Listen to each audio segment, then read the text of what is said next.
बिस्मिल्लाहिर्रहमानिर्रहीम। अस्सलाम वालेकुम। आप मेरा यूट्यूब चैनल देख रहे हैं। मैं Mohammad Shafiq. M English part 1 का 5वां पेपर है अमेरिकन लिटरेचर।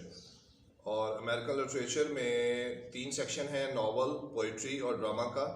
पोइट्री के सेक्शन में हमारे पास एंड्रीन रिच जो है उसकी 2 से 3 पोइम्स मैंने ऑलरेडी अपलोड कर दी हैं, और उसके बारे में एक छोटा सा तारुफ आज मैंने नया डिस्कवर किया है, वो मैं आपसे शेयर करता हूँ। उसको समझने में आपको आसानी होगी, तो मैं पढ़ देता हूँ आपके लिए। एंड्रीन रिच जदीद और आज़ाद ख्यालात रखने वाली अमरीकी शायरा है, और उसके अलावा एंड्रीन रिच एक बहुत ज़्यादा पुरअसर शायरा के तौर पर भी जाती है। हालिया सालों में अमेरिका में शायद ही कोई ऐसा शायरी का मजमूआ, नसर या तनकीद ऐसी होगी जिसमें एंड्रीन रिच का साया या अक्स हमें नज़र नहीं आता।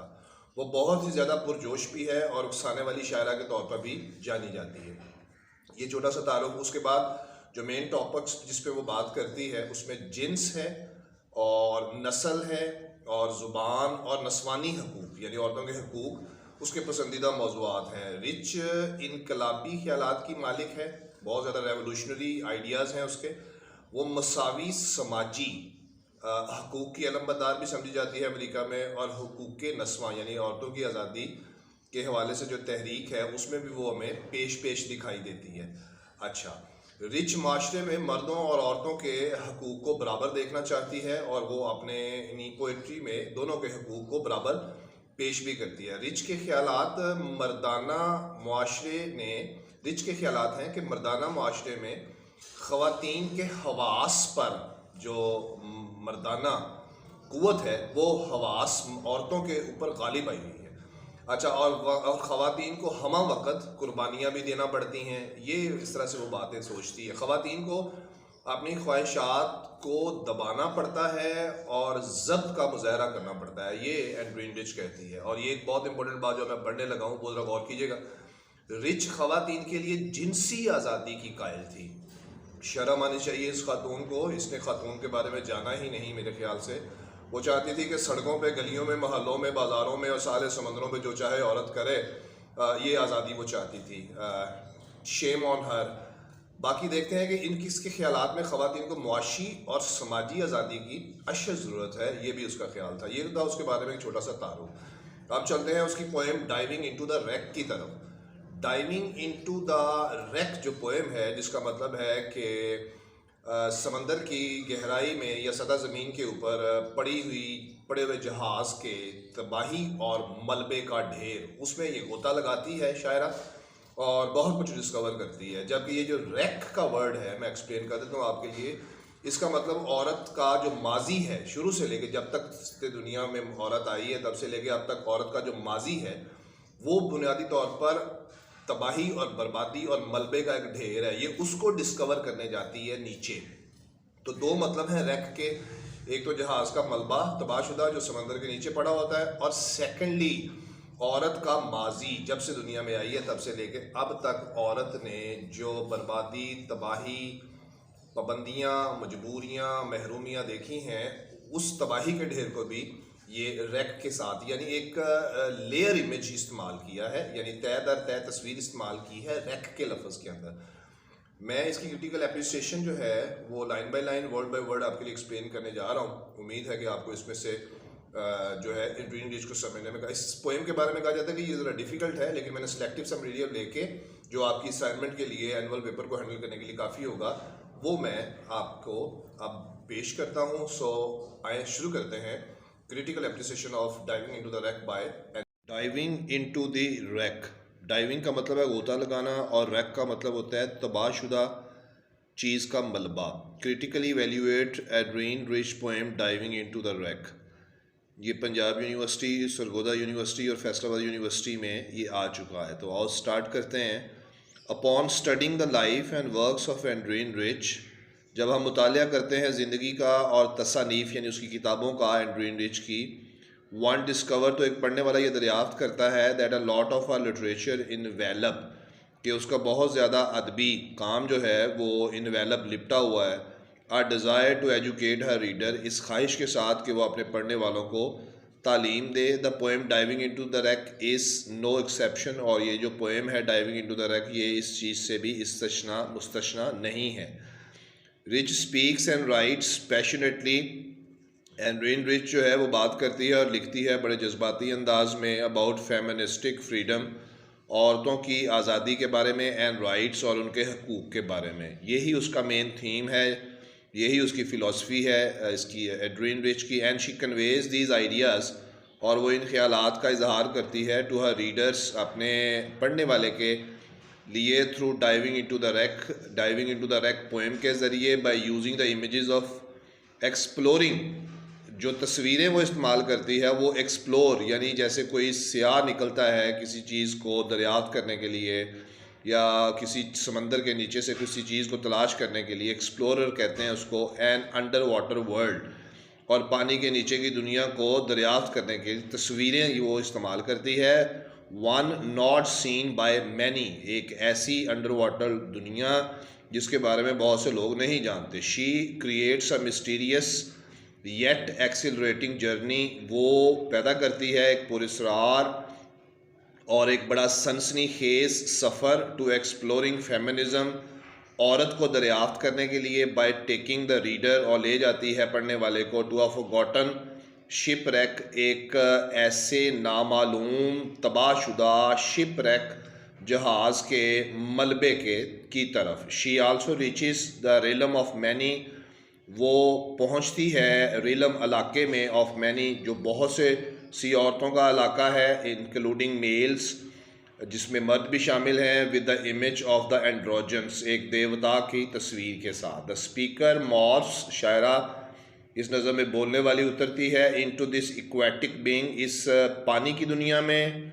इक्वेटिक आबी पानी को कहते हैं। Then is male and female, और फिर मर्द और औरत की दुनिया में। अल्टीमेटली सजेस्टिंग, और बिलाखर उतरने के बाद ये चीज़ तजवीज़ कर रही है, एंड्रीन rich, that the under water world of hidden feminism issues, कि जो पानी के नीचे दुनिया है छुपी हुई औरतों के मसाइल की, इज़ नॉट पर्टिनेंट, वो माकूल नहीं है, टू जस्ट वन सेक्स और वन रेस, एक औरतों की नस्ल और एक औरतों की जिन्स के साथ। इन डाइविंग इनटू द रैक में rich identifies many aspects of life, एंड्रीन रिच जो है वो शनाख्त करती है बहुत से पहलुओं का ज़िंदगी की, including reality, memory, emotions and journeys, जिसमें शामिल है हकीकत, याद, जज्बात और सफ़र। एंड इन ईच एस्पेक्ट, और हर पहलू में, the truth of feministic issues, औरतों की के जो मसाइल हैं उसका जो सच है, is shining upon the speaker, पढ़ने वाले पर औरतों के जो इश्यूज़ हैं वो चमकते हुए नज़र आते हैं उसको, with the presence of sunlight, मौजूदगी में सूरज की रोशनी के। इन दिस वे, इस तरह rich is urging the reader, इस तरह एंड्रीन रिच जो है वो उभार रही है पढ़ने वाले को, आइडेंटिफाई दीज इश्यूज़ के वो शनाख्त करे इन मसाइल को, instead of turning a blind eye, बजाय के एक नज़रअंदाज करे, ब्लाइंड आई कहते हैं नज़रअंदाज करना, as they will always be lingering, चूँकि वो ये मसाइल जो हैं ये हमेशा लहराते रहेंगे, lingering, just as a sunlight always shines down on us, जैसे कि सूरज की रोशनी हमारे ऊपर हमेशा लहराती रहती है। एंड्रीन rich uses many poetic resources in her poem diving into the rack, एंड्रीन रिच ने बहुत से शायराना वसाइल इस्तेमाल किए हैं अपनी नज़म डाइविंग इनटू द रैक में। In this poem a diver goes on a trip, इसमें गोताखोर जो है वो एक ट्रिप सफ़र पे जाता है, टू इन्वेस्टिगेट, तफ्तीश करने के लिए, या शिप रैक, एक जहाज़ के तबाहशुदा मलबे को, in the socially accepted schema, मुआशरती तौर पर कबूल किए हुए नक्शे में, यानी मौजूदा मुआशरती हालात के अंदर। Shifts the role of the hero, और तब्दील होता है किरदार एक हीरो का, and the strategy for success in her second schema, और फिर उसकी मनसूबाबंदी स्ट्रेटजी कामयाबी की तब्दील हो जाती है दूसरे नक्शे में, यानी दूसरे स्टैंजे में कह सकते हैं, या दूसरे पहलू में। In the second schema the hero goes on a journey, दूसरे स्केमा यानी नक्शे में हीरो जाता है एक सफ़र पर, where she discovers her true identity, जहाँ वो अपनी असल शनाख्त को दरियाफ्त करती है, बोथ फीमेल एंड मेल, जिसमें मेल भी शामिल है और फीमेल भी शामिल है। The hero prepares for the journey into the sea, hero तैयारी करता है सफ़र में जाने के लिए समंदर में, by reading the book of myth, पहेलियों की किताब पढ़ के। ये कौन सी पहेलियाँ हैं, कौन सी पहेलियों की किताब है? बुनियादी तौर पर मिथ कहते हैं देवी देवताओं की कहानियों को, लेकिन यहाँ एंड्रयून रिच ने इस्तेमाल किया है उन माशरे के बड़े बड़े लोगों को की कहानियों को जिनमें उन्होंने कहा है कि मर्द और औरत बराबर होते हैं, लेकिन असल में वो नहीं है। यानी उनकी वो बातें जिसमें वो कहते हैं कि मर्द और औरतें जो हैं वो बराबर हैं, तो उनकी बातों को, उनकी स्टेटमेंट्स को जो है वो एंड्रयून रिच मिथ कह रही है, जबकि मिथ का लफ्ज़ी मतलब होता है देवी देवताओं की कहानियाँ। और उसने इसमें इशारा किया है उन बड़े बड़े लोगों की तरफ जो कहते हैं कि मर्द और औरतें बराबर होती हैं। तो एंड्रयून रिच ने जो गोता लगाने जा रही है उसने ये किताबें, यानी बातें, ये स्टेटमेंटें ये पढ़ी हैं लोगों की।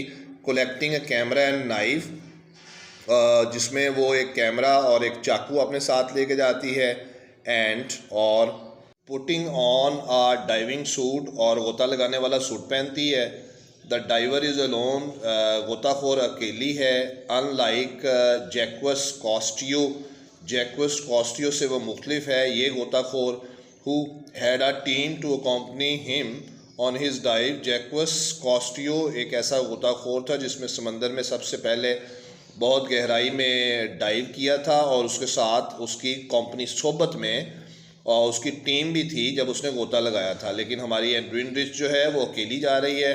शी ब्रिंग्स ए कैमरा, वो एक कैमरा लेके आती है, because she will find things on her dive, क्योंकि वो बहुत सी चीज़ों को पाएगी अपने गोते के दौरान, that she does not want to forget, जिनको वो भूलना नहीं चाहती। The persona wears absurd flippers, persona यानी यहाँ पे शायरा की तरफ इशारा है जो गोता लगाने जा रही है, उसने पहने हुए हैं बेहुदा किस्म के फ्लीपर, एन ऑकवर्ड मास्क, और एक बेहुदा किस्म का मास्क। आल्दो हर गेयर साजो सामान को कहते हैं, अगरचे उसका साजो सामान इस क्लमसी, बदसलीका और बेहुदा है। ऑन लैंड, ज़मीन के ऊपर। It is necessary to survive under water, लेकिन पानी के नीचे ज़िंदा रहने के लिए ये चीज़ें ज़रूरी हैं। द परसोना डिसेंट्स, शायरा उतरती है, डाउन नीचे, आ लैडर एक सीढ़ी के ज़रिए समंदर के पानी में, इनटू द सी समंदर के अंदर। ये जो लाइंस हैं ये गैर ज़रूरी डाटा है जो आपको समझ भी नहीं आएगा और आपको इसके बारे में कुछ अंडरस्टैंडिंग भी नहीं होगी, गैर ज़रूरी भी है और असाइनमेंट को बहुत ज़्यादा लेंथी भी कर देता है और असाइनमेंट की तरतीब को भी डिस्टर्ब करता है, इसलिए इसको यहाँ से हम डिलीट कर रहे हैं। यहाँ से आप देख रहे हैं एसुडियस मैन तक हमने इसको डिलीट कर दिया है, उसके आगे से हम इसको स्टार्ट करेंगे। पार्ट ऑफ द इक्विपमेंट यानी सामान का जो हिस्सा है जो वो लेके जा रही है, दैट द स्पीकर वियर्स, जो उसने पहना भी हुआ है, द फ्लिपर्स क्रिपल, और जो उसने फ्लिपर पहने हैं क्रिपल, वो ऐसे लगता है जैसे उसको लंगड़ा के चलना पड़ता है। Her as the immerses, she immerses into the water, वो उतरती है पानी में। द रबर सूट, रबर का उसने सूट पहना हुआ है। Flipper and mask are not just instruments, ये जस्ट आलात नहीं हैं। The speaker is taking with her, जो वो अपने साथ लेके जा रही है। She is actually putting them on, बल्कि उसने ये चीज़ें पहनी हुई हैं। In the mind of a women, औरत के जहन पर, who might enter this under water world, जो इस पानी के समंदर के नीचे पानी की दुनिया में उतरती है। In search of her roles, अपने मुख्तलिफ ज़िंदगी के किरदारों को तलाश करने के लिए। This equality must seem ideal, ये मुसावात, ये बराबरी के मर्द और औरत बराबर हैं, सीम आइडियल, बड़ी मसाली दिखाई देती है। As she would desire man and women to be equal in her world as well, और वो ख्वाहिश करती है कि मर्द और औरत बराबर हों उस हकीकी दुनिया में जिसमें एंड्रयून रिच रहती है। The first step was for the speaker to reflect upon his or her self, सबसे पहला जो कदम था वो शायरा के लिए ये था कि वो रिफ्लेक्ट अपॉन, गौर व फिक्र करे, हिज और हर सेल्फ, अपने ऊपर या वो उसके साथ जो जिन्स मर्द होती है उसके ऊपर, एंड फील्स इक्वल, और वो बराबर महसूस करे मुसावात के साथ कि मर्द और औरत बराबर हैं। In this way the environment where feminism is accepted, इसी तरह से वो माहौल जहाँ पे औरतों को जो है वो कबूल किया जाता है। एंड वुमेन आर इक्वल, और औरतें बराबर होती हैं। Makes a women feel comfortable, इससे औरत बड़ी पुरइत्मीनान महसूस करती है। विद नॉट वांटिंग और हैविंग, जिसमें औरत ना चाहती है, और टू एक्ट कि वो अमल करे बिहाइंड अ डिस्गाइज, भेस बदल कर। अच्छा, दिस इन इक्वालिटी, ये अदम मुसावात, इनइक्वालिटी कहते हैं बराबर ना होना, is still present by the end of the poem, ये हमें नज़म के आखिर तक अदम मुसावात, ये बराबरी ना होना नज़र आता है। Even though the speaker is in her own world, हत्ता कि शायरा अपनी दुनिया में होती है, डिस्कवरिंग हर सेल्फ, ख़ुद को दरियाफ्त कर रही होती है, बिकॉज द रियलिटीज़, लेकिन हकीकत यह है that man and women do not act equally, लेकिन मर्द और औरत बिल्कुल मुसावात और बराबरी के साथ अमल नहीं करते इस दुनिया में। Adrienne Rich poem diving into the wreck is about the poet's quest for freedom from her past. Adrienne Rich की ये नज़म डाइविंग इनटू द रैक जो है वो शायरा की क्विस्ट, प्यास है, जुस्तजू है आज़ादी के लिए, फ्रॉम हर पास्ट, अपने माजी से, इंक्लूडिंग लाइज, जिसमें शामिल हैं वो सारे झूठ। She has been fade from society, जो झूठ माशरे ने उसको दे के पाला है, उसको बता के पाला है, उसको खिलाए हैं, फेड। एंड हिस्ट्री, और तारीख़ ने उसको जो झूठ खिलाए हैं, इंक्लूडिंग रिलेशनशिप्स, जिसमें शामिल है वो ताल्लुकात विद मैन, मर्दों के साथ, यानी माशरे ने और तारीख़ ने उसको यही बताया है कि मर्द और औरतें बराबर होती हैं, लेकिन असल में ऐसा नहीं है। And specially including her own self deception, और ख़ास तौर पर शामिल है उसके अंदर ख़ुद फरेबी भी, self deception about who she is, के वो कौन है, एज अ ह्यूमन बींग्स, एक इंसान होने के नाते। First having read the book of myth, उसने पहले देवी देवताओं की किताबों को पढ़ा। आप जानते हैं कि पहले मैंने एक्सप्लेन कर दिया है कि ये मिथ क्या है, यानी माशरे के बड़े बड़े जो मुफक्कर, दानिश्वर, आलम और इल्म वाले लोग हैं, उन्होंने यही हमेशा कहा है कि औरत और मर्द बराबर होते हैं, लेकिन असल में नहीं है। तो ये सारी स्टेटमेंट है, ये मिथ, ये कहानियाँ वो पढ़ के जा रही है। इज़ द पोएट्स समराइजेशन, इसी में सारी नज़म का खुलासा है, of all that history and books and experts, उस सारी तारीख़ का, औरत की ज़िंदगी की बुक्स, किताबों का और माहरीन का, एंड अथॉरिटीज़, और उन ताकतवर लोगों का, have told her about life, जिन्होंने एंड्रीन रिच को ज़िंदगी के बारे में बताया कि ज़िंदगी मर्द और औरत की बराबर होती है। शी हैज़ रेड इट, उसने इसको पढ़ा, इन लाइनों को, इन जुमलों को, इस इल्म को। But she knows it is full of myth, लेकिन वो कहती है ये तो मुकम्मल तौर पर देवी देवताओं की बातें लगती हैं, क्योंकि हकीकत में तो उसको मर्द और औरत बराबर नज़र नहीं आते, इसलिए वो इसको देवी देवताओं की कहानियाँ कहती है। और इंटरप्रिटेशन ऑफ लाइफ, और वो कहती है ये ज़िंदगी की ऐसी तशरीह है, which one must explore for one self, जिसको हर आदमी को चाहिए कि वो ख़ुद तलाश करे, एक्सप्लोर, दरियाफ्त करे, टू टेस्ट देयर अथेंटिसिटी, ताकि वो इसकी अथेंटिसिटी, इसकी सच्चाई को आजमा सके, एंड एक्यूरेसी, और इसकी दुरुस्तगी का अंदाज़ा लगा सके। The loading of the camera refers to her preparation, शायरा जब कैमरे को लोड करती है तो रिफ़र, ये इशारा है उसकी तैयारी का, as she dives into the wreck of her life, क्योंकि वो अपनी ज़िंदगी की तबाहशुदा बर्बादी और मलबे के अंदर गोता लगाने के लिए तैयार है। अपनी ज़िंदगी की तबाही और बर्बादी के गोते की तरफ गोता लगाने के लिए तैयार है, से मुराद ये है कि औरत जब से दुनिया में आई है तब से लेके अब तक उसकी ज़िंदगी की में हमेशा उसको यही कहा गया कि तुम बराबरी के हकूक़ रखती हो, लेकिन अगर जब गौर से देखा गया तो पता चला कि औरत की शुरू से लेकर अब तक की ज़िंदगी में जो तबाही और बर्बादी का जो मलबा पड़ा हुआ है, वो यही मलबा है कि वो आज़ाद उस तरह से नहीं है जिस तरह से उसको कहा गया है या कहा जाता है। A life which has been destroyed by others, औरत की ज़िंदगी जिसको तबाह किया है दूसरों ने, बाय लाइज, झूठों के साथ, and bye her own acceptance, और इसमें शायरा कहती है कि वो ख़ुद भी कबूल, औरत होने के नाते इस बात को कबूल करती रही है, ऑफ दोज लाइज, इन झूठों को। Now however she is setting out courageously, अब तहम वो अब सेटिंग आउट रवाना हो रही है बहादुरी के साथ, एंड रियलिस्टिकली, और हकीकत के साथ, to see what the truth is, ये जानने के लिए कि असल में सच है क्या। She checks the knife for sharpness, वो तेज़ी का अंदाज़ा लगाती है अपने चाकू के, इंडिकेटिंग, जिससे ये इशारा मिलता है that she is prepared this time, कि वो इस वक्त तैयार है। अनलाइक इन द पास्ट, जैसे कि माजी में औरत होती थी, जैसे कि माजी में औरत तैयार नहीं होती थी, और माजी में औरत के पास इतनी ताकत नहीं होती थी, ना ही इतनी हिम्मत होती थी, to fight and kill the lies, कि वो लड़ती और कत्ल करती उन झूठों को, शी फेसिस जो एंड्रीन रिच जिसका सामना करती है या कर रही है, ये औरतें करती थी। And are to cut her self free, और वो अपने आप को काटना चाहती है, आज़ाद करना चाहती है फ्रॉम एनी इंटेंगलमेंट्स, किसी भी किस्म के उलझाव से या उलझनों से, which might try to drown her in those lies, जो कि उसको खींच सकते हैं उन झूठों के अंदर, यानी वो अपने आप को किसी किस्म के झूठों की उलझनों में, यानी ऐसे झूठ जिनके अंदर उलझने होती हैं, वो उसमें अपने आप को डबोना नहीं चाहती। ये नेक्स्ट आप देख रहे हो कि इसमें ये वाला मटेरियल भी हमारे पास अवेलेबल है, लेकिन ये हमारी असाइनमेंट को लेंथी करता है, और उसके अलावा ये कुछ it's not easy to understand भी है।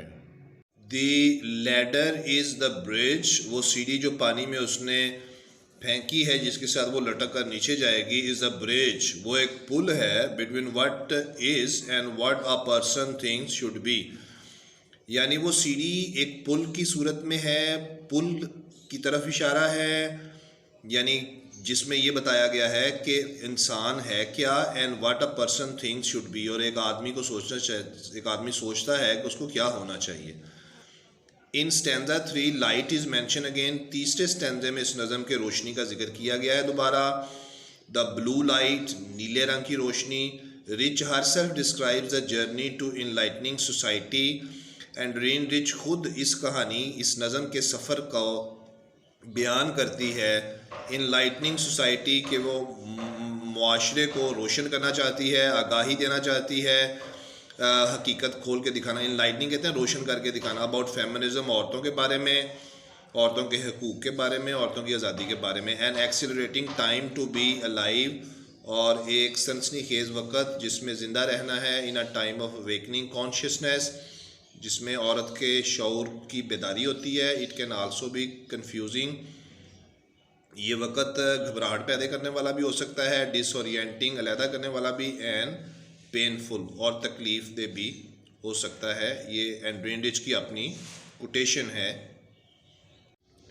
एज द नरेटर डिसेंट्स, जैसे ही नज़म बयान करने वाली ये हमारी शायरा डिसेंट्स उतरती है पानी में, the water turns from blue to green, पानी पहले उसको नीला दिखाई देता है, फिर वो सब्ज़ हो जाता है, और फिर वो ब्लैक हो जाता है। There is the effect of blacking out, और फिर इसमें एक ऐसा तासुर भी दिया गया है जिसमें पानी बिल्कुल ब्लैकिंग आउट, उसको अंधा कर देता है और कुछ दिखाई नहीं देता। समंदर में जैसे जैसे आप गहराई में जाते हैं, आपकी नज़र बिल्कुल देखने से कासर रहती है। बिकमिंग अनकॉन्शियस, यहाँ शायरा खुद को महसूस करती है कि वो अनकॉन्शियस, बेखबर हो गई है। While still remaining in control, लेकिन अभी भी वो अपने कंट्रोल में है। As she begins to move in this new element, क्योंकि वो इस पानी को कहा जा रहा है कि ये एक एलिमेंट है जिसमें वो मूव कर रही है।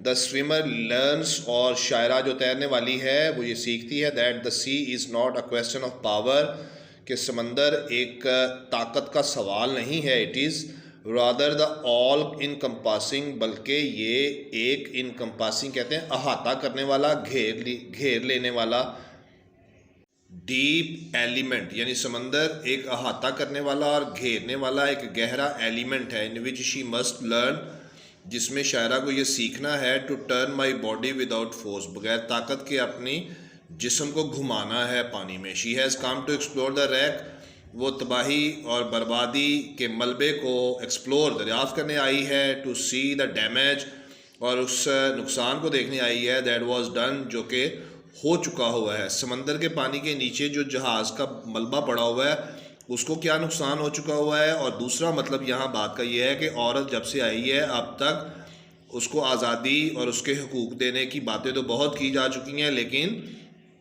उसको दिया कुछ नहीं गया। डैमेज दैट वाज डन, इसका दूसरा मतलब ये है। एंड द ट्रेयर्स दैट प्रिवेल्स, और वो ख़जाने जो इस समंदर के नीचे मलबे के इर्द गिर्द पड़े हुए हैं। ट्रेयर्स दैट प्रिवेल का मतलब होता है गालिबान।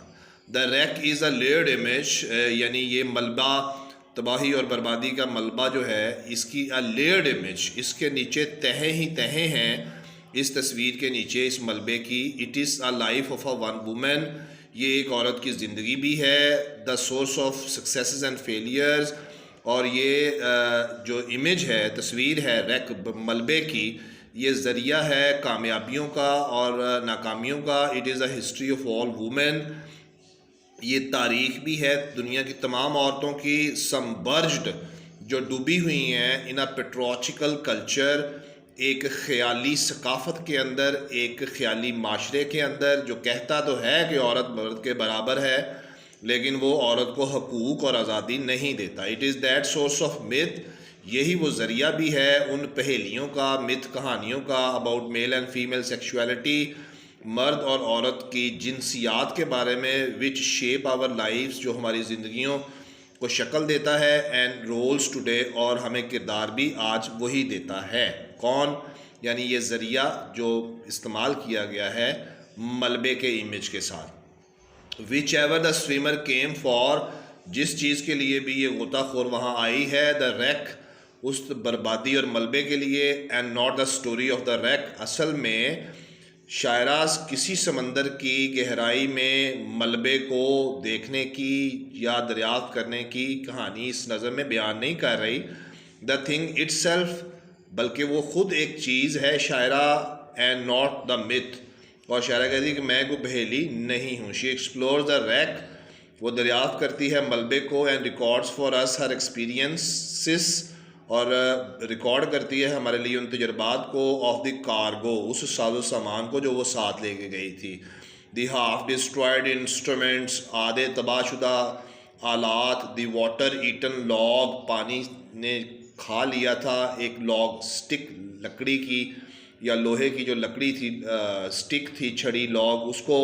द फाउल्ड कंपास, कंपास कहते हैं प्रकार को, फाउल्ड गंदी जंग आलूद प्रकार भी वहाँ उसने देखी। But no question are answered, लेकिन सवालों के जवाब नहीं दिए गए। हेयर, यहाँ, for those who have not found their way, जिनको अपना रास्ता नहीं मिलता, टू दिस प्लेस, इस जगह का, we are given no explanation, हमें इस चीज़ की तशरीह नहीं दी गई इस नज़र में, for why the rack occurred, कि ये मलबा तबाही का या ये बर्बादी कैसे वाक़या हुई। Nor is there any count of the swimmers return, और ना ही हमें इस गोताखोर की वापसी के बारे में कुछ बताया गया है। The use to which she puts this new information, और ना उस इस्तेमाल के बारे में जिसमें रखी गई है ये सारी मालूमात। It is as if Rich still found her self in the dilemma, ऐसा लगता है, इट इज़, ये ऐसा है, एज इफ़, जैसा कि rich still found her self, जैसे एंड्रीन रिच खुद को अभी भी पा रही है, इन द डायलेमा, इस मसले में, एट द एंड ऑफ इख्तिताम पर, snapshots of a daughter in law, अपनी भतीजी की उन तस्वीरों को देखकर, when it seemed impossible to record an image, जब ये नामुमकिन दिखाई देता है कि आप किसी तस्वीर को रिकॉर्ड करें, ऑफ द न्यू वुमेन, किसी नई औरत की। इंडीड, यकीनन, शी सेड इन 1974, 1974 में उसने कहा था, 2 years after diving into the rack, ये नज़म डाइविंग इनटू द रैक लिखने के बाद क्या कहा था, आए देखते हैं। आई एब्सोल्युटली कैनॉट इमेजिन, मैं बिल्कुल ये तसव्वुर नहीं कर सकती, what it would be like to be a women, कि औरत होना कैसा लगता होगा, in a non patriarchal society. Non patriarchal society mean कि ऐसा माशरा जो कि ख्याली नहीं है, नॉन पेट्रोचिकल जो कि ख्याली नहीं है और हकीकत पे मुबनी है, उस माशरे में औरत होना कैसा लगता होगा, जहाँ पे, मतलब इसका ये कि जहाँ पे औरत और मर्द बराबर होते होंगे, मर्द और औरत को भी वही आज़ादी होगी और वही हुकूक होंगे जो दोनों को बराबर मिलते हैं, तो उस माशरे में औरत का रहना कैसा लगता होगा। एट मोमेंट्स, इन लम्हों में, I have this little glimmer of it, कहती है मुझे समंदर के नीचे जाते हुए या औरत के अंदर उतरते हुए इस चीज़ की हल्की सी झलकी महसूस हुई, ग्लिमर, चमक महसूस हुई।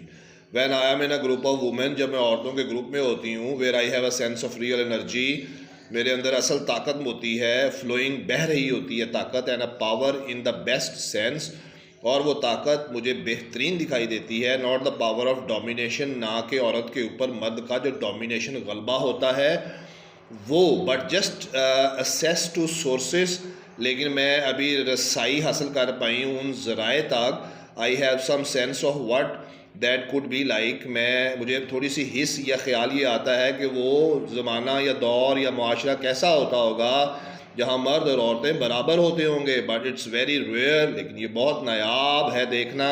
That I can imagine even that, हत्ता कि मैं, वो कहती है कि इस चीज़ को तसव्वुर तक नहीं कर सकती। Rest of the assignments are available in the playlist of my channel. Students can go get prepare, understand and handle their final paper. Inshallah, see you next video. Bye bye.